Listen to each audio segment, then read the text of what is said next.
श्री राधा रानी मिलन। प्रभु की अहेतुकी कृपा प्राप्त कराने वाली भक्तों की इन सच्ची कहानियों में आप सभी का हार्दिक अभिनंदन है। उन भक्तों के भाग्य का वर्णन करने की सामर्थ्य भला किसमें हो सकती है, जिन्हें प्रभु श्री कृष्ण या उनकी आह्लादिनी शक्ति श्री राधा रानी जी स्वयं कोई नाम दे। पर फिर भी आप सभी भक्त श्री राधा रानी के भोले भाले भक्तों के प्रेम के बारे में जान सके कि कैसा प्रेम होना चाहिए श्री राधा रानी का साक्षात दर्शन प्राप्त करने के लिए। उसके लिए एक छोटा सा प्रयास। विशुद्ध प्रेम की पराकाष्ठा से ओतप्रोत यह सच्ची घटना है भक्त भोलानाथ जी की, जिन्हें स्वयं श्री राधा रानी ने भोरी सखी का नाम दिया। एक बार क्या हुआ, श्री यमुना जी का मंगलमय तट था। संध्या की वेला थी। सूर्य की किरणें वृंदावन के आकाश पर अपनी लालिमा बिखेर कर वहाँ के अनुराग भरे वातावरण की सूचना दे रही थी। पक्षी अपने अपने घोंसलों में छिपे थे। चारों ओर शांति का वातावरण। बीच बीच में सुनाई दे रही थी किसी के दर्द भरी चीख, हा राधे, हा करुणामयी राधे, हे किशोरी जी कहकर कोई रुदन कर रहा था। कभी वह विरह की आंतरिक वेदना से छटपटाता हुआ भूमि पर लौटता, तो कभी घुटनों पर सिर रखकर बैठ जाता और कभी आंसू पोंछने लग जाता। वह जितनी बार भी अपने आंसू पोंछता, उतनी बार उसका मुख और वस्त्र आंसुओं से सराबोर हो जाता। संध्याकालीन स्नान के लिए घाट पर कुछ व्यक्ति आए हुए थे, पर उनका ध्यान उस पर नहीं था, क्योंकि वे जानते थे, कई वर्षों से नित्य उस दृश्य को देखते ही आ रहे थे कि यह व्यक्ति, जिसका नाम भोलानाथ है, प्रतिदिन उस स्नान पर इसी अवस्था में रोता, बिलखता और तड़पता हुआ दिखाई देता है। संसारिक दुखों से रोते हुए तो आपने बहुत से देखे होंगे। पति के मरने पर पत्नी का रोना, पुत्र के मरने पर माँ का रोना आदि, परंतु इन सभी रुदन का एक न एक दिन विराम जरूर होता है। पर यह कैसा रोना है जो रुकता ही नहीं है, समय के साथ और अधिक तीव्र होता ही जा रहा है। इसके पीछे एक बड़ी ही सुंदर कथा है भक्त भोलानाथ जी यानी भोरी सखी की। इनका जन्म आज से कुछ 70 वर्ष पूर्व 1947 में आषाढ़ मास कृष्ण पक्ष की षष्ठी तिथि की भेलसा में छेदी लाल जी के यहाँ पुत्र के रूप में जन्म लिया, जिनका नाम रखा गया भोलानाथ। ये जन्म से ही भगवत भक्त थे, परंतु इनकी भक्ति की किशोरावस्था में प्रकाश तब हुई जब यह गुरु की खोज में घर से निकल पड़े। खोज करने पर जबलपुर के पास नरसिंहपुर जिले के जंगलों में भटकते हुए पाए गए। इन्हें इनके बड़े भाई बैजनाथ के पास ले जाया गया, जो कोलारस जिला शिवपुरी में नाजीर थे। उन्होंने कोलारस के गोपीनाथ मंदिर में सेवाधिकारी पंडित गोपीलाल जी से राधा वल्लभ संप्रदाय की इन्हें दीक्षा दिलवा दी। गुरुजी ने इन्हें आज्ञा दी विवाह करने के लिए। गुरुजी की आज्ञा पूर्ण करने के लिए इन्होंने विवाह तो किया, परंतु गृहस्थ जीवन में इनकी कोई रुचि नहीं थी। प्रभु के प्रति इनका स्नेह और सांसारिक जीवन से प्रति इनका वैराग्य बढ़ता ही जाता था। इन्होंने जल्दी ही बीए पास कर ली।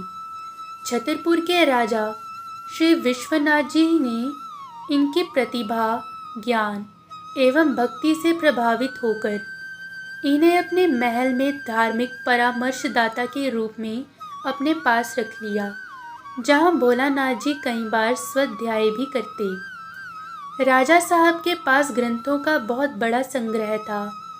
वह सब भोलानाथ जी के काम आया। इन्होंने कई प्रकार की वाणी और भारतीय दर्शनों का अध्ययन किया।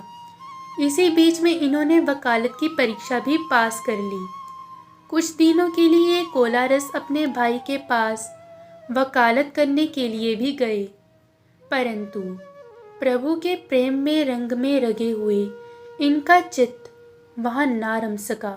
छतरपुर के महाराज द्वारा बुलाए जाने पर ये पुनः छतरपुर आ गए और फिर धीरे धीरे छतरपुर से इनका मन उबने लगा। ये वाणी ग्रंथों का पाठ करते और उसमें वर्णित श्री राधा कृष्ण की दिव्य लीलाओं का चिंतन करते रहते और ब्रज के सुमधुर प्रेम रस में हर समय डूबे रहते। इसी से उनके हृदय देश में प्रेम की विरह अग्नि ओतप्रोत पदों का सागर उमड़ उठा, जिन्हें भोरी सखी के नाम के पद से जाना जाता है। इनका एक बहुत ही सुंदर पद है जिसमें इन्होंने ब्रज की अभिलाषा की है।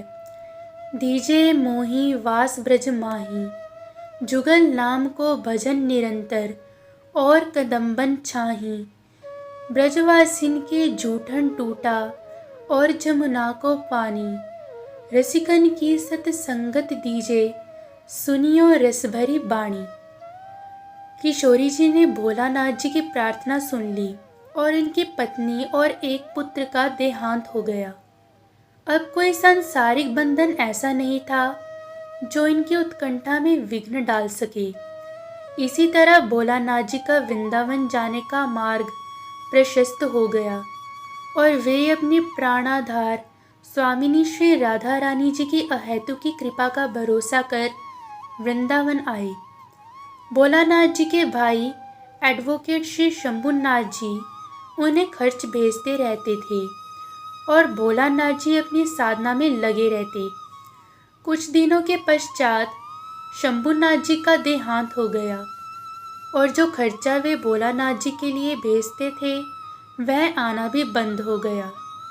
भोलानाथ जी की मनोस्थिति ऐसी थी कि वे अपनी जीविका उपार्जन के लिए ना तो कुछ कर सकते थे और ना ही कुछ मांग सकते थे, और भला करुणामयी सरकार की कोई शरण में आए वो भूखा कैसे रह सकता है। उन्होंने उसके लिए एक सुंदर युक्ति निकाली। सेवा कुंज में यात्री बंदरों को चना डालते थे। अच्छे चने तो वो बंदर खा लेते थे और ठुड्डी छोड़ देते थे, और उसी ठुड्डी को खाकर भोलानाथ जी अपनी क्षुधा निवृत्ति कर लेते। परंतु स्वामिनी जी की यह बात सहन न हुई। उनका प्यारा भक्त ठुड्डी खाकर रहे वह सहन न कर सकी और उन्होंने राधा वल्लभ मंदिर में सेवायत को स्वप्न में आदेश दिया कि भोरी सखी सेवा कुंज में चनों की ठुड्डी खाकर रह रही है, उसे मेरा प्रसाद प्रतिदिन ले जाकर दे दिया करो। स्वामी जी की कृपा से भोरी सखी के सुंदर भोजन की व्यवस्था की गई। उसे बढ़िया से बढ़िया प्रसादी भोजन नित्य मिलने लगा, पर भोरी सखी राधा रानी की इतनी सी कृपा से मानने वाली नहीं थी। इससे तो उसका रोष ही बढ़ता था। वह उल्टा उलाना देने लगी कि तुम्हारी इस तुच्छ सी कृपा से मेरा क्या होगा राधा रानी। तुमने कभी मुझसे यह भी पूछा है कि मैं क्या चाहती हूँ, इसीलिए गोद पसार कर तुम्हारे द्वार पर चिल्ला रही हूँ। मेरी असली दुख क्या है? यदि तुम मुझे अपना मानती हो तो मेरी सुध अवश्य लेती, मुझसे पूछती कि भोरी आखिर तुम चाहती क्या हो। उलाना सुनकर भी श्री राधा रानी चुप रही। उन्होंने कभी भोरी सखी से कुछ ना कहा। भोरी सखी ने सोचा कि शायद राधा रानी इसीलिए कुछ नहीं पूछती क्योंकि उन्हें यह डर है कि ना जाने भोरी सखी क्या मांग ले। इसीलिए वह स्वयं ही कहने लगी कि हे किशोरी जी, काश मेरे मन में ऐसे विरह की अग्नि जले कि मैं तुम्हारे प्रेम के लिए तड़पूं। भोरी सखी जानती थी कि किशोर किशोरी की सर्वथा उसके अधीन रहते हैं, जिससे उसकी प्रीति होती है। इसलिए वह किशोर किशोरी को नहीं, उनकी प्रीति को चाहती है। भोरी सखी पर श्री राधा वल्लभ के प्रसाद की कृपा तो नित्य होती थी, परंतु वह इतने से भी संतुष्ट ना होने वाली थी। उसका लहाना बंद ना हुआ। जो प्रसाद उसे राधा रानी भिजवाती थी उसे लेकर यमुना तट पर चली जाती। और केवल 2 प्रसादी रोटियां पाकर बाकी का यमुना जी में फेंक देती। फिर चली जाती यमुना की उन झुरमुटों में और वहाँ एकांत में आंसू बहाया करती। इसी प्रकार विरह के आंसू बहाते बहाते एक दिन भोरी सखी के धैर्य का बांध टूट गया। उसे लगा कि स्वामिनी जी श्री राधा रानी उसे पतित जानकर उस पर कृपा नहीं कर रही। तब वह मरने का विचार करने लगी। भोरी सखी सयानी होते हुए भी वस्तुतः बहुत भोरी थी। वह यह ना समझ पा रही थी कि उस पर स्वामिनी जी की कितनी कृपा है। उसके प्रेम के समक्ष वह उस कृपा को भी तुच्छ प्रतीत मानती है। वह जिस प्रीति की प्रार्थना कर रही है, जिस विरह की आकांक्षा कर रही है, वह तो उसे पहले से ही प्राप्त है। पर इससे उसका कोई दोष नहीं है। प्रेम का स्वरूप तो ऐसा ही है। सच्चा प्रेम जितना अधिक गहराई से किया जाता है, उतना ही अभाव प्रतीत होता है। पर जब भोरी सखी ने मरने की सोची, तब श्री राधा रानी का हृदय कांप उठा। पर उन्होंने सन्मुख न आकर पीछे से ही उसे ऐसा करने से मना कर दिया। अंत में मात्र 42 वर्ष की आयु में संवत 1988 में राधा रानी ने अपनी भोरी सखी को सदा सदा के लिए उसकी बाह पकड़कर अपने धाम को बुला लिया। तो बंधुओं, ये है श्री राधा रानी और उनके कलयुग में जन्मी उनकी अंतरंग सखी भोरी सखी की प्रेममय सच्ची घटना। और देखिए, अगर मेरे कुछ भी कहने में भूल हुई हो तो आप सभी भक्तों से मैं क्षमा मांगती हूँ। परंतु एक बार बड़े प्रेम से सभी बोलिए, राधे राधे।